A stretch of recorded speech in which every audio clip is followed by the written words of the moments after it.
Halo, bye, halo. Ini adalah radar-radar milik Malaysia Army di ASEAN. Ini adalah radar yang terlama di Malaysia telah gunakan. Radar dibawa masuk oleh British ke Melaya pada tahun 1930-an. Ia telah mempengaruhi sistem pencegahan yang British telah tinggalkan di tanah Melayu. Semasa pembentukan Malaysia, ada berbagai radar yang dimiliki oleh TUDM. Pada masa itu, Amerika juga telah memberi banyak radar. Disebabkan radar-radar kita adalah jenis surveillance jarak jauh, long march, ia akan menggugat tentera laut di Asia. Berbanding dengan militer Indonesia, mereka banyak menggunakan sistem airbit daripada Rusia. Ia juga adalah yang terbaik.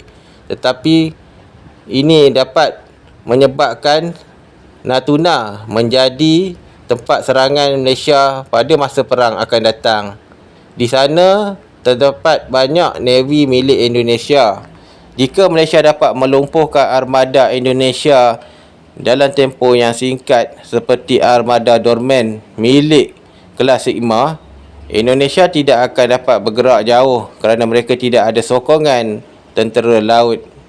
Serangan yang akan Malaysia laksanakan selepas menguasai Natuna ialah Pulau Sumatera.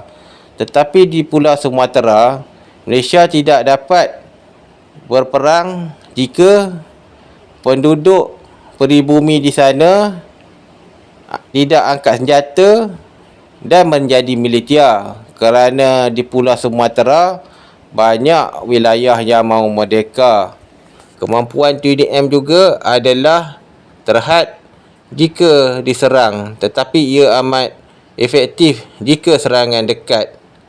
Jumlah TUDM kalau kita lihat di hari merdeka, itu adalah sebilangan kecil saja. Kalau Indonesia melangkahkan serangan, beginilah nasib Indonesia.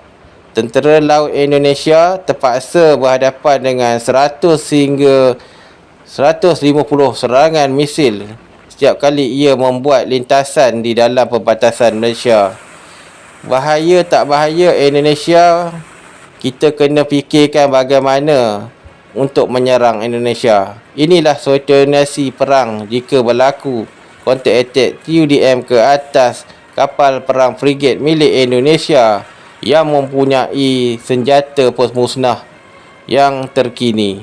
Selain itu, TUDM juga dapat mendaratkan tentera di Natuna termasuk di Sumatera. Kenapa kita tidak minat dengan peperangan pada masa kini? Sebab Indonesia tidak mempunyai hasil bumi. Indonesia hanya ada banyak hutang. Sebab itu Malaysia tak minat nak serang Indonesia. Kalau kita lihat serangan-serangan yang Malaysia akan laksanakan akan mengambil masa seminggu dengan jumlah hampir berbilion-bilion dolar. Beginilah serangan ASM TUDM ke markas Indonesia di Sumatera. Jika Indonesia menyerang daripada jarak Sumatera, jarak Sumatera dengan Malaysia hanyalah berbaki 1 jam. Beginilah nasib tentera Indonesia selepas diserang.